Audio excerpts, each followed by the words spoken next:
Welcome back to the Resupply with me, Guy Next Door. And me, Fan. Bringing you your weekly double tap of all things Laserforce and Space Marines. This week, we are welcoming back our special guest from last week. Welcome back, Baden. How are you, brother? Hey, good, man. It's like I never left. I know, right? Works, I know. It's weird. This week, I thought we would sort of touch base on the on this upcoming Nationals. Obviously, we didn't get to that last week, so I figured we'd take the opportunity to talk about some of the teams that are coming, get your hot take on on some of the players that are attending, because you're probably one of the people that has the best idea of the players from both sides of the world, seeing as you played with most of these players. But first things first, I know that at this stage you're kind of in the unsure boat whether or not you can kind of work around getting to Nationals. Is that accurate? Yeah, that'd be the best way to sum it up. Got some family things happening, so yeah, right. We'll play that by ear. Yeah, so I mean, I personally hope that you come because you're one of my favorite people on the scene. So I really enjoy when we get together and can have our yarns as we do. Because actually, and when I'm not accidentally kneeing a phaser into your nether regions. Well, yeah, that's right. You jerk. Was that really an accident, though? It was. That was at Sacramento, right? Uh-huh. No, that was 2004 in Brisbane. Holy shit, was it that far ago? 2002 or 2004, yeah. We're standing right outside the airlocks, and I went to walk up and give you a hug, and my knee connected with a phaser, and next thing I knew, you were on the ground in tears. So, yeah, that sounds familiar. I think. You sure that wasn't 2005? 2005 was Brisbane. Hang on, I've got the trophy on my wall. Let me have a look. Big bag.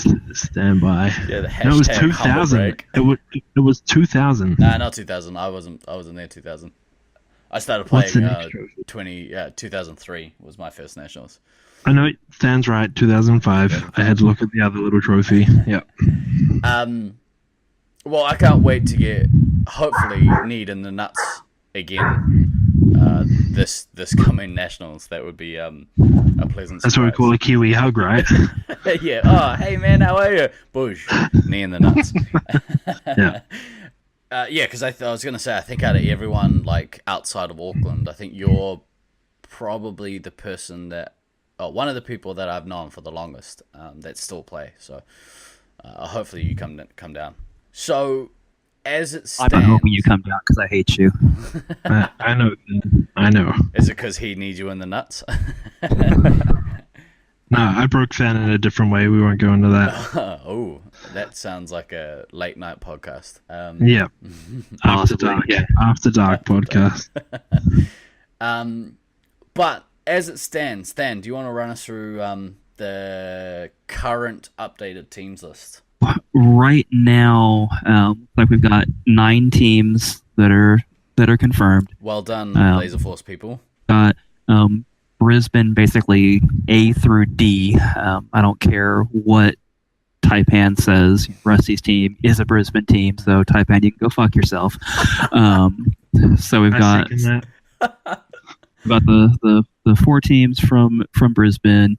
We've got 2 full teams from the U.S. We've got 2 full teams from Auckland and a team from Oakley. So wow. It's a lot of the usual suspects. I mean, as far as the players coming from the U.S., we've got as far as sites being represented, we've got people from Sacramento, we've got people or person from Loveland, we've got Detroit, and we've got Syracuse and Chula Vista. So I mean, we've got 5 U.S. sites. Wow. Being repped between the 12 or 14 U.S. players that are coming down, and that's not even counting me because I'm playing for Auckland because I love you guys so much more. So the fact that we do have over 2 teams worth of U.S. people coming down is pretty significant and pretty ridiculously awesome as far as that goes. But now as far as getting into the who's coming from each place, let's start from Oakley. I mean, right now lineup. I mean, again, all these lineups that we're about to read are, of course, subject to change because things happen.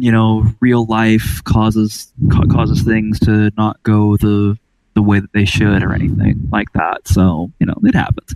But right now, Oakley is looking like Night Owl and Duckman for sure. I know that they've bought tickets. Yeah. And, that's going to be cool. And they're also looking like Hoodlum, Shags, and Fish with DK from Sacramento as their sixth. We've had some whispers and rumors of Mental making an appearance for the first time in 10 years, but those have neither been confirmed nor denied yet. He better come. I might have to fly down to Oakley and I would say threaten him, but he would destroy me. So maybe I'll plead with him instead. Yeah. No, I mean, and really that's an Oakley team looking at now as it's kind of starting to solidify. I mean, that's a full team of old school Oakley players that I'm super excited to see all of them both inside the maze and outside the maze. Quite honestly, Night Owl is one of my favorite people in the entire scene and has been for a really long time. He's just this very calming influence on everybody, which honestly is sometimes super needed at these things. But yeah, I mean, just everybody on that team is such a solid player and such just good people to be around. I mean, except Dan sometimes. Sometimes Dan's a complete asshole. That's Mental for those of you without your decoder rings at home. So yeah, I mean, so I'm super excited to see all those guys. Baden, what do you think? I mean, Jesus, it's been a very long time since I've played against any of those kids. It'll be awesome to see Duckman for sure and Night Owl. It's a shame that Spoonie's not coming. Ever since Fat Ears collide on the Auckland ramp. That's always a memorable moment with that guy. Literally gets stuck against a pillar. For those that weren't there, me and Spoonman were both trying to run. I was trying to run down the ramp and he was trying to run up the ramp. But sadly, the ramp wasn't big enough for each of us to pass, so we had to turn around and run back from where we came from. Didn't one while of you both asking for the other to be penalized. Yeah. So good. But no, that should be a pretty strong lineup. If they win outside of the top four, I'd be shocked. Well, I mean, the one thing to keep in mind though is that it's like they don't play anymore. This will literally be the first time any of them will have played since 2014 now, and I will grant you there is a metric fuck ton of experience on this team. There's no doubt whatsoever that there is an absolute metric fuck ton of experience on this team. But there's also the question of, okay, so there's going to be a little bit of playing the rust off as far as getting back to the game flow. So there's that. But yeah, I mean, I can understand and agree with your assessment that they could definitely be a top 4 team. I mean, let's be realistic here. Playing tag is like riding a bike. I mean, for those 4 years, I didn't have a home site to play at, so my one time playing tag was at Nats. And I mean, I don't think I did too shabby. I think you did pretty good. So that's fair. After a couple of hours of practice, I'm sure those boys will be back in tip-top shape. And especially if Mental comes, that'll be a significant impact on how high up the finishing list those guys go. Well, that dude's a natural sportsman, so his muscle memory. That's all he does is sports. Exactly. So I think he'll even though he hasn't played competitively in like 10 years, I think he'll pick it up straight away. Okay, that's fair. All right, moving on from there, we go to the Auckland, basically B team. Let's call it for what it is.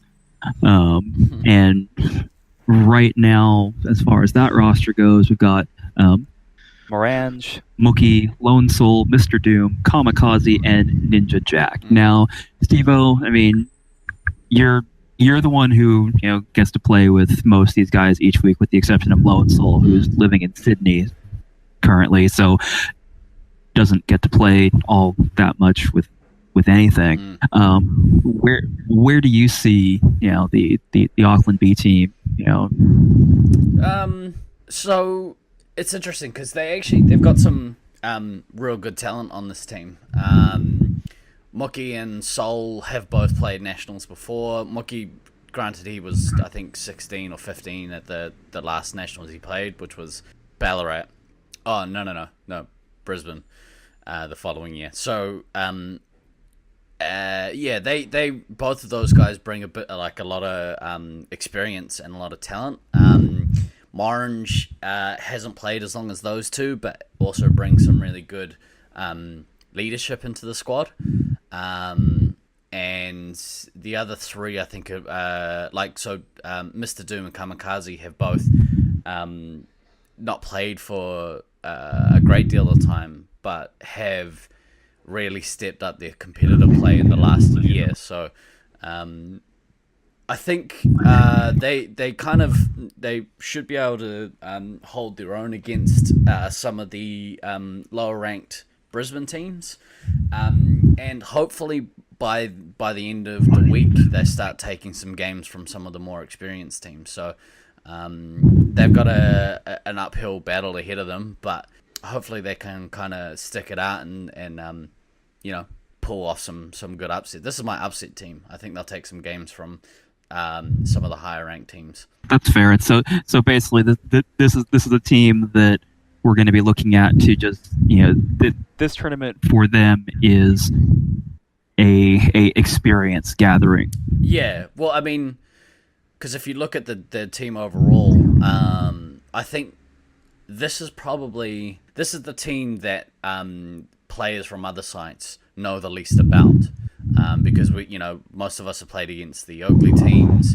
Most teams have played against, at least half of our team. The USA teams we've all played against at previous nationals. The Brisbane teams all have a good feel and good understanding of how they each play. So this is kind of the team that will come in and be able to maybe surprise a few people with their gameplay, because really, most teams aside from us have no idea about how well they will play. So, actually, based on what Steve was saying, they're probably going to be in the bottom half of the table, but they're going to be kind of like Loveland was last year, where they're in the bottom half of the table, but they're making you work for every single point that you're getting. So moving on from Auckland B, now essentially Auckland A. Again, we're gonna call these things for what they are. Yeah. If anybody's offended by that, I'm sorry. Fuck you. So Auckland's lineup, it's re-solidified with me and Guy Next Door and Monkey Crap, who, for those of you that don't know, is Guy Next Door's younger brother, and Black Sneak and 2K King and Leech. For you that don't know, Leech is 2K's younger brother. So we've got this Auckland team has a very family oriented vibe going to it, with all the siblings and whatnot. And this is a good amount of return from our 2008 team. I mean, we've replaced Asher and Virus with Leech and Monkey Crap. It's not a terrible exchange as far as all that goes. And I don't know. I'm cautiously optimistic in as much as I know that this team Does have a decent level of talent. I know that this team has a decent level of calmness, and I said decent. Sometimes that calmness gets a little frayed. I bet up a wall at Laserforce last night. And doesn't make a ton of unforced errors. And I think that's what a lot of going to come down to with Brisbane being such an idiosyncratic maze is it's minimizing your unforced errors. Yeah. So I would like to say that we should be mid-table to to pushing for a top 4 finish, but a lot of that is going to come down to how fast we all re-gel. Given that Monkey Crap isn't playing consistently right now. I'm not playing consistently right now. Leach isn't playing consistently right now, so we've got half the team that isn't really playing on a regular basis, which is always a concern. But as Baden pointed out, before, there is a certain amount of, it's like riding a bike. You get back in a maze, you kind of get your muscles and balance back, and you should be away laughing. So we'll see. I'm definitely interested to see how we go that week. Yeah, it's going to be an interesting one. I think like my main concern with our team is how we communicate with each other, because I think that's a big thing. Like when we played in 2008, we were at our most synchronized as a team that we've ever been as a site. So hopefully that all clicks back into place, but we'll see. We'll see what happens. And moving on from there, we'll move on to the USA B, which right now, lineup-wise, we've got as Disco Monkey, Autumn, the Kraken, Morphin, Bronwyn, and Kodama. So that's 5 Sacramento players and a Chula Vista player. Shout out CV. I don't know this. I know this team. This team is going to go one of two ways. They're either going to surprise the everlasting fuck out of everybody and be like totally in sync and just shit on people, or there's going to be some weird meltdown that takes people out of games and takes them mentally out of games, and they're going to lose games stupidly. This team's a coin flip for me, because there is definitely I don't think there's any team that that's gonna be at Nationals that doesn't have talent on it. Like every that's gonna be playing does have a a certain level of talent that has to happen, or else why would you bother making the trip? This one, to me, it could either go so fantastic or so poorly, and there's no middle ground.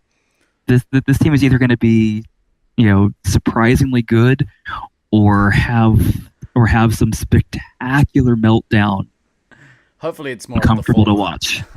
I'm don't get me wrong. I'm totally rooting for the former over the latter. I don't want dealing with meltdowns that are uncomfortable to watch is nobody's idea of a good time.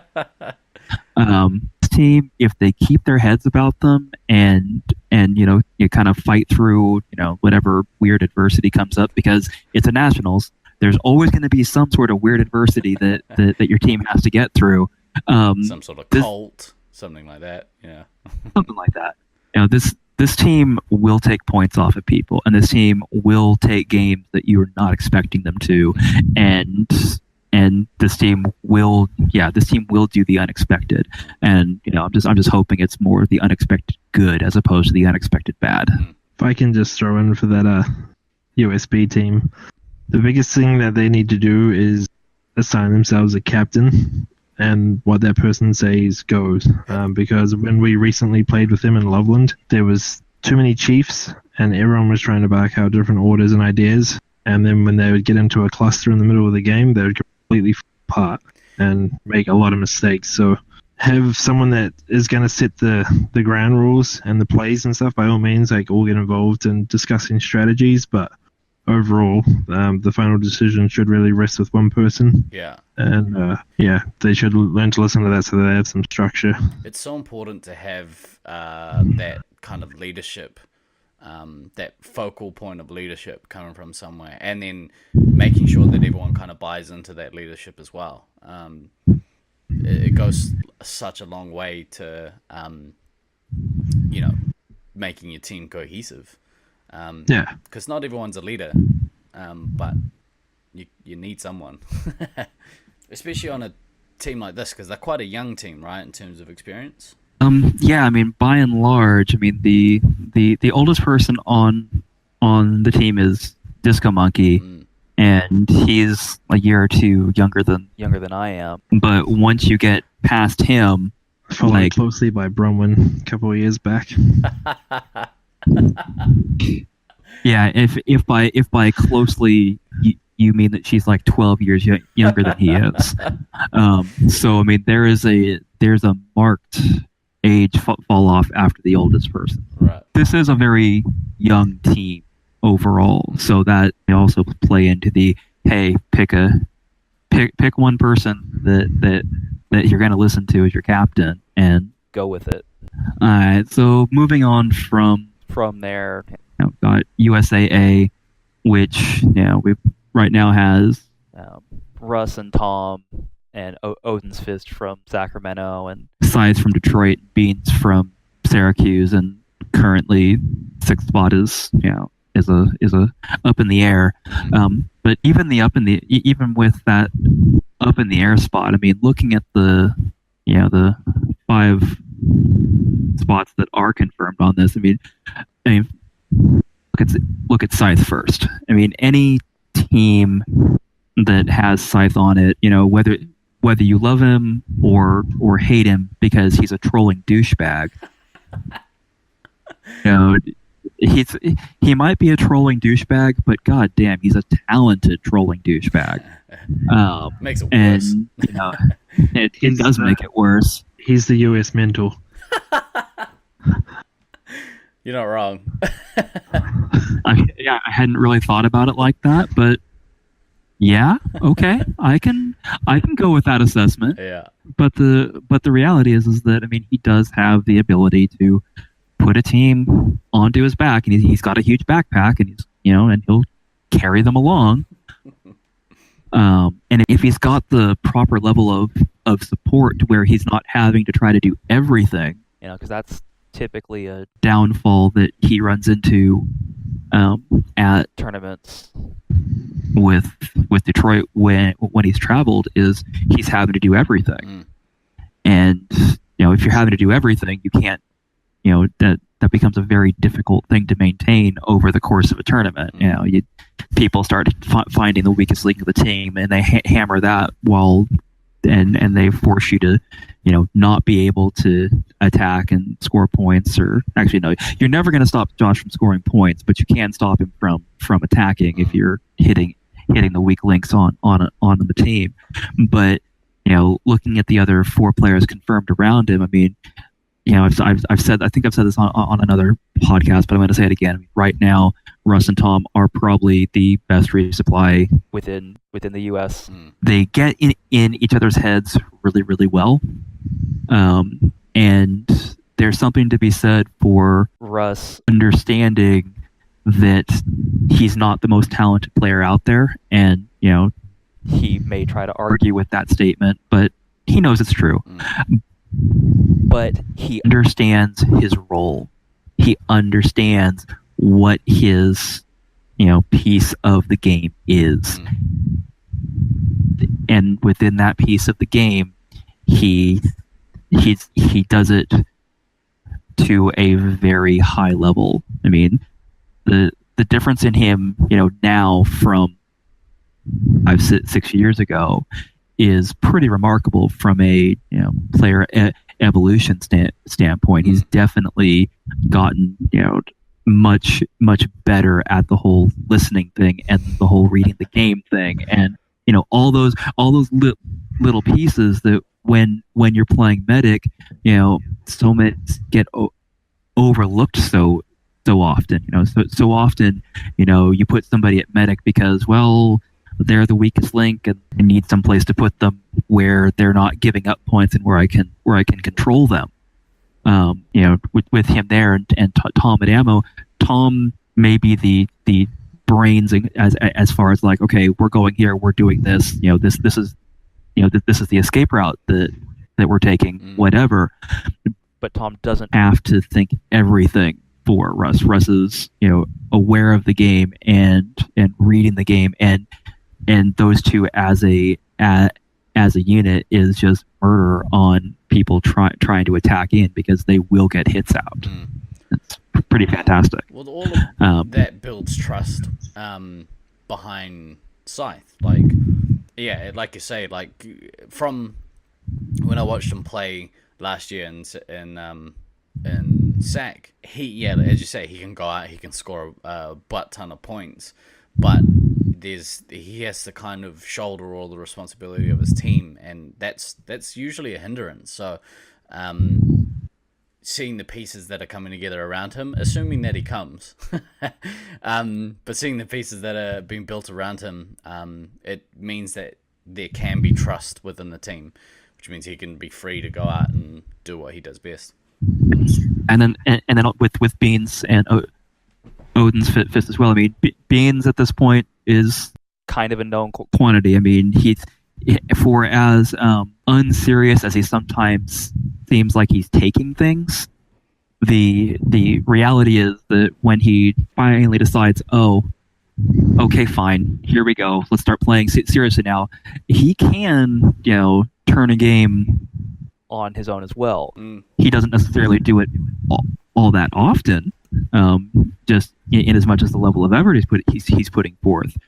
But I have a feeling that level of effort being put forth this year is not going to be an issue because USAA, strong team, you're going to want to put points up on the board and show that you're not show that team isn't completely useless.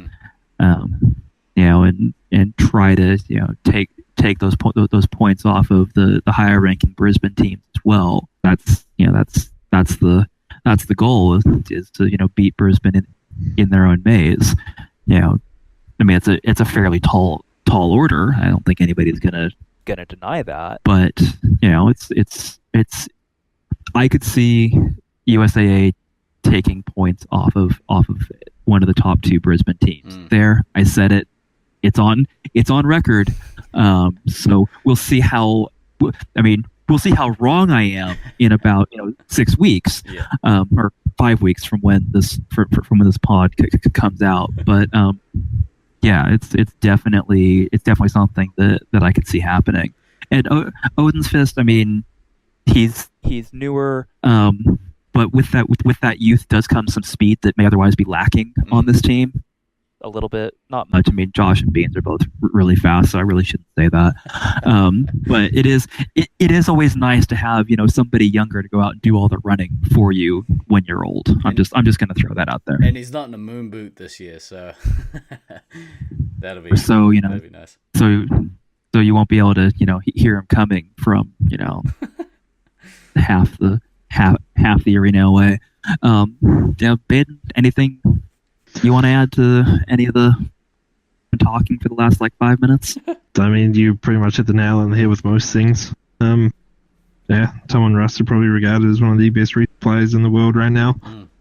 Probably definitely number one in the US of the active players that we currently have playing. And Josh, you can pretty much compare to being LeBron James and playing with the Cleveland Cavaliers. That's the easiest way to sum that up. With Beans, I know that Laserforce Syracuse is struggling to play SM5 lately, and he himself has barely played anything. I don't think he's played since he was up here for random draw. Really? The only other thing that Beans will have to watch out for is if Josh gives him an instruction that he follows through with it. Because when I played with him at West Coast, I asked him to do one thing in San Marcos, and he didn't listen to me.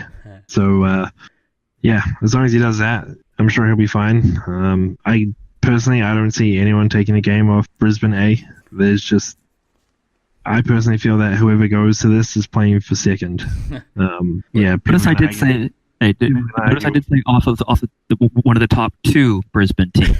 So I did leave myself some wiggle room on that. Yeah, very cool. But yeah, from a personal standpoint, I don't.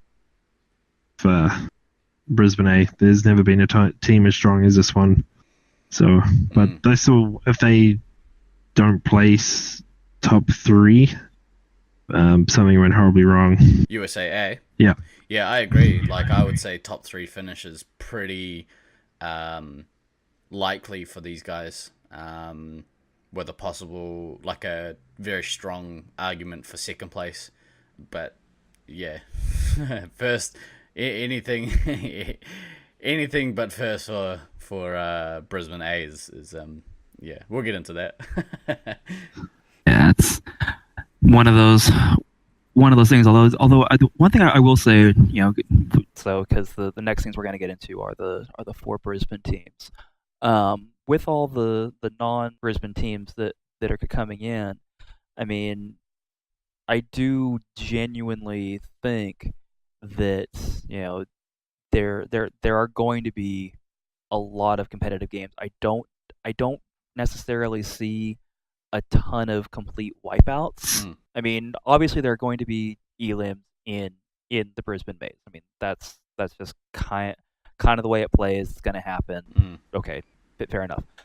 But I feel like all the games are going to be competitive. I don't necessarily see there being a similar instance to Brisbane in 2005, where a team got 0 pointed for the entire tournament. I don't see that happening. I see there being enough relative parity with a lot of these teams that teams are going to take points off of each other. So into the Brisbane teams now, and so right now Brisbane D. I don't care what Taipan says. There are 4 Brisbane teams. There are 4 lights, and roster for this team. Got Angel, Yipsty, Osiris, Fishy, Screever, Meow, and looks like Fear Turkey has been placed on here as a merc at this point. Again, obviously these are subject to change, but that's where that is right now. I don't know that I have anything to say really on this team, in as much as like the only 2 names that I recognize are Meow and Fear Turkey. Isn't Jade on that team as well, Angel? Yeah, Angel's on that team too, yeah. You should recognize her as well, Fan. Should? Yeah. I don't think Fan's actually played against her. Because the first... Was Fan there in 2005? She wasn't there in 2005. Wasn't she? Nah. So she was there in the first time I met Jade was in well, at least that I remember, was the last Brisbane Nationals where I played with Oakley, which I think was 2014. It seemed like so long ago. I know, right? So I mean, this team, it seems like it's some newer players mixed in with a couple of experienced players. That's what you'd expect from a D team. Yeah. They are there for the experience and to play and the experience of playing against people that aren't their normal site people. Yeah. The reality is that this is going to be a bottom half of the table team. Yeah. I mean, that's just reality. I'm sure they'll throw in some upsets. Oh yeah, I mean, again, I think the running theme of this Nationals is going to be random upsets. I think that's just going to happen. It's just a matter of whether you can pull enough random upsets to get yourself out of the bottom half of the table, and I'm not necessarily super convinced that they're going to be able to. Again, I could be proven wrong, and it certainly wouldn't be the first time, and it won't be the last, and I've probably just made enemies of this entire team, but that's okay. That's what I'm here for. That's pretty accurate. I think, like, as you guys say, like, you can't discount home field advantage. I know some people say that home field advantage isn't a thing, but I think for a team like this, home field advantage is going to play big, especially against some of the other less experienced teams coming over. So that'll be their saving grace, I think. Plus, they do have some talent on their team. I don't really know, as you guys say, I don't really know much about some of the other people on that team, but hopefully they have a good Nationals. It'd be nice. Yeah, for sure. I agree.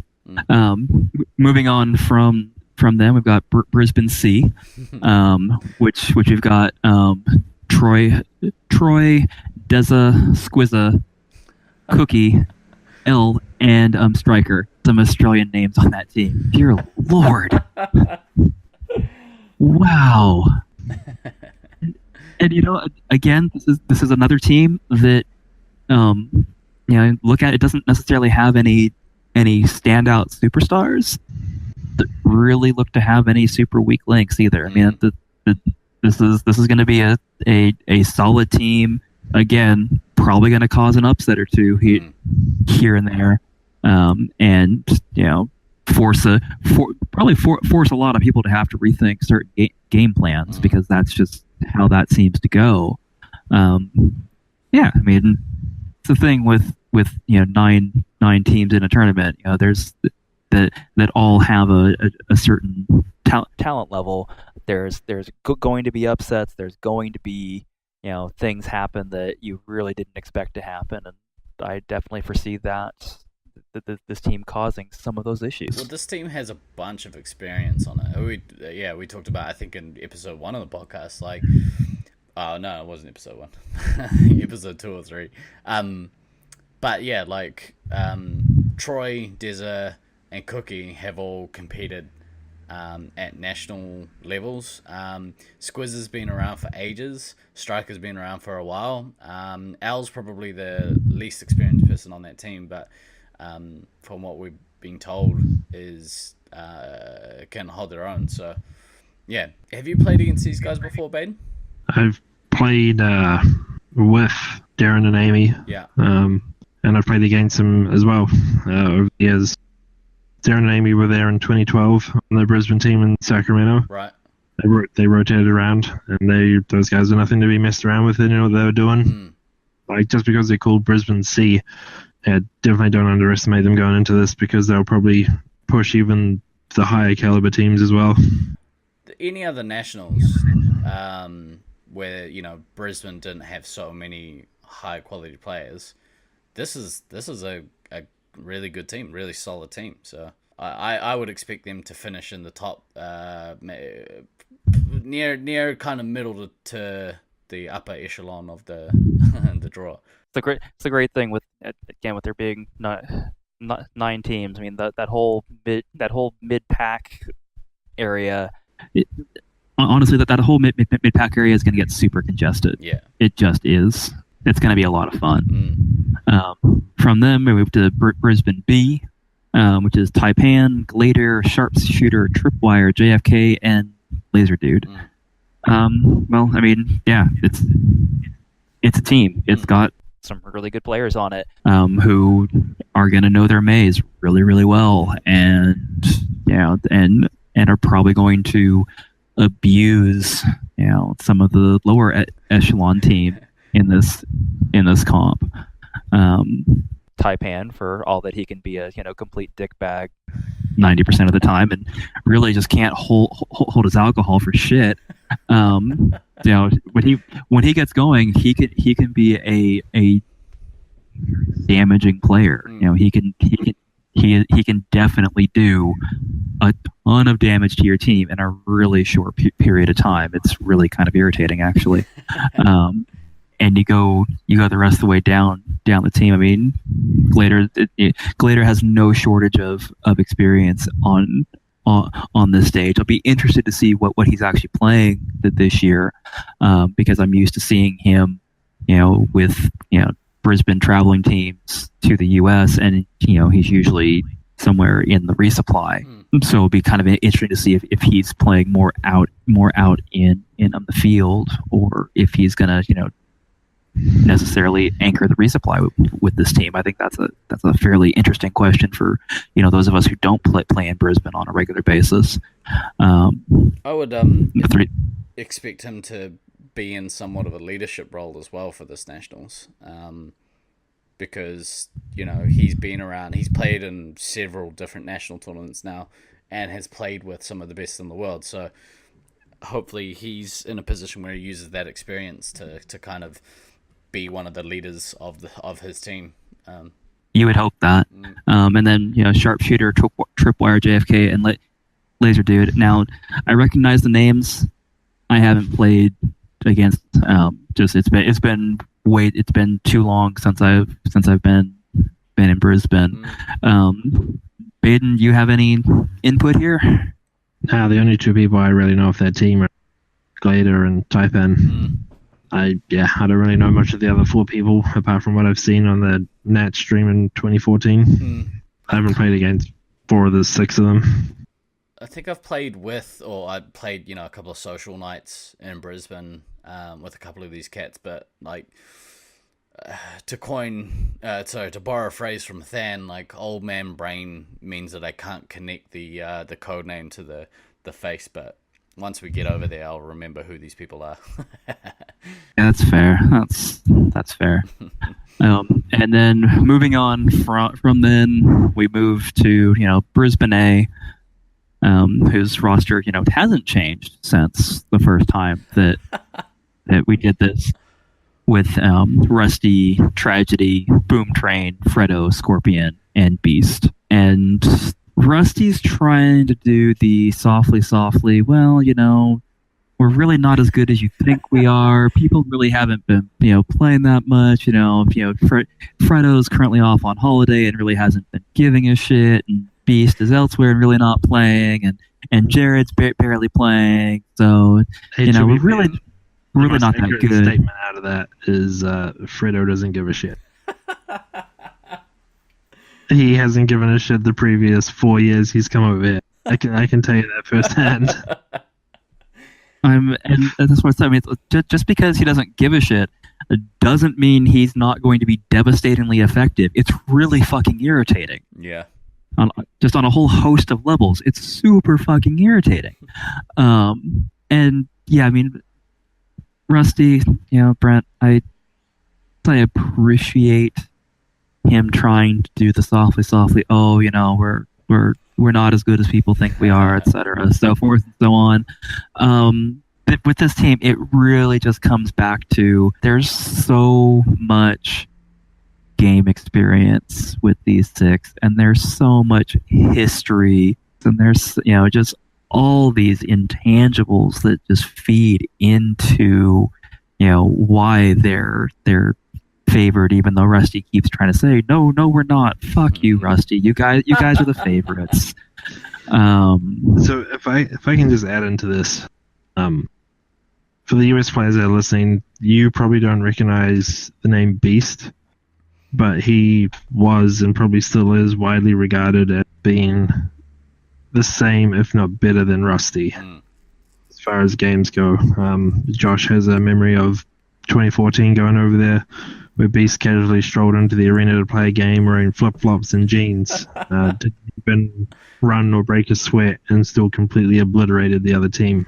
So, that's between Rusty and Beast alone, that's a scary lineup. Then you throw Muscle Milk, Boom Train into that. It just gets a lot worse from there. So that's what I'm saying. That team shouldn't drop a game unless somehow they decide to screw around, which I don't see Rusty allowing to happen. But yeah, this is legitimately the strongest team that I've ever seen on paper put into a Nats before. Yeah, so. Agreed. And just to add to Beast, like Beast is one of the nicest dudes that you'll meet. He's so great. So much until you play against him. Yeah. Until you play against him, and he like makes you eat shit. Oh, and what should really scare people is that this is a team that it's not really arguable that some of them are past their prime. I mean, Tragedy past his prime. I love you, Trag, but your knees are shot, and everybody knows it. And Fredo is in his don't care mode, and I mean, Rusty, I think Rusty is still within his prime, but has maybe lost a quarter of a half of a step. No way. Rusty's maybe as fit as I've ever seen him, and like with his fitness came speed. Like he's always pretty quick, but the point with this is that like you have a team here of people that we're not getting this entire team in their prime. Some of them kind of at the tail end of their Laserforce careers and whatnot, and they're still the favorites. You can sugarcoat this as much as you like. It's not going to make the suffering and pain for the rest of the teams in this tournament any better. It'll be a week of pain and misery. The only thing that Brisbane A has to worry about is their average elimination rate. You know what? I'm going to add one thing to that. They should probably be aware of the Kiwi aids that are coming for them, because somebody's got to get sick, so it might as well be them. At least none of you guys are going to Mexico beforehand to bring back the Swede, the Mexican bird flu. Yeah, but King is going to Europe before the tournament, and he's going to be spending like a month at like various raves in like Croatia and Amsterdam. So if there's a good chance you won't even make it to that. Exactly right. we have to do some roster changes for the umpteenth time. There's not many circumstances where I want to physically harm someone from a laser tag tournament, but whoever got me sick last year, I wanted your head on a stake. Did you get Kiwi AIDS as well? Dude, I got murdered. Like, on the last day of the tournament, I was sick as a dog. I couldn't work when I got back. Yeah, that was that was either Imitation DK or King. One of those two. No, it was Imitation DK who brought it initially, and then he just got the rest of us sick because I ended up sick the last day that I was there. Like basically the day that most of you went to Great America. Like I was in bed just like drenched and miserable as I was trying to sweat that out. It was so terrible. Always remember to get travel insurance, kids. Just throwing that in there. Every Nats has a plague. What's this one going to be?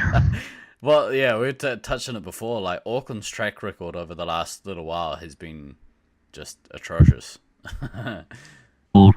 Rolling ankles or getting sick or all that. Yeah, it's, hopefully this year we can overcome that. That would be fantastic. Yeah, just have a wheelchair at the door for Than after every game, Steve. Yeah, I'll put him back in his home.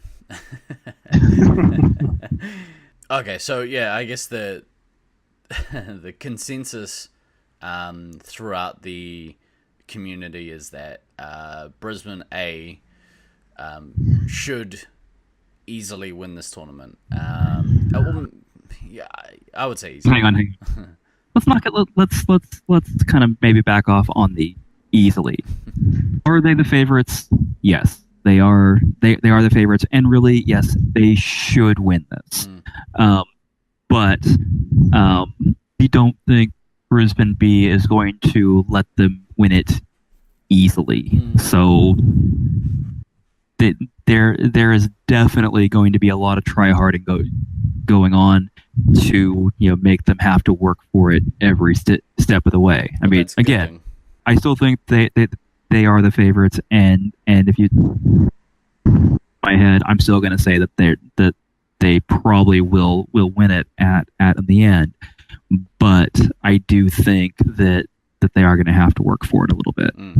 Cool. Well, so that's how the standings and the teams are kind of shaking out at the moment. No doubt that within the next 6 weeks until Nationals? 8 weeks until Nationals? It's about like 53 days, because Brent was telling me yesterday it was like 54. So yeah, I mean, we are definitely closer than we were a week ago, which is fantastic.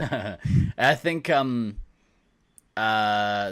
no doubt be several more lineup changes to the team. So, we'll look to do a pre-Nats podcast at Nationals with the final lineups and the final kind of predictions for where teams are going to kind of shake out over the week. But yeah, thanks again to Baden for joining us this week. I know that you're a busy guy, so I appreciate your time. No worries. And hopefully we can look forward to seeing you in July. Hopefully things kind of work out, and good luck with the stuff that you have to sort out. I know that it's always a little bit stressful when you have to do family shit. So good luck with that. Appreciate it. We'll see. Yeah. It'd be nice to see you guys. Absolutely. All right. Well, for this week, I've been Guy Next Door, And I've been Than. and always remember to backtrack, kids. See you next week.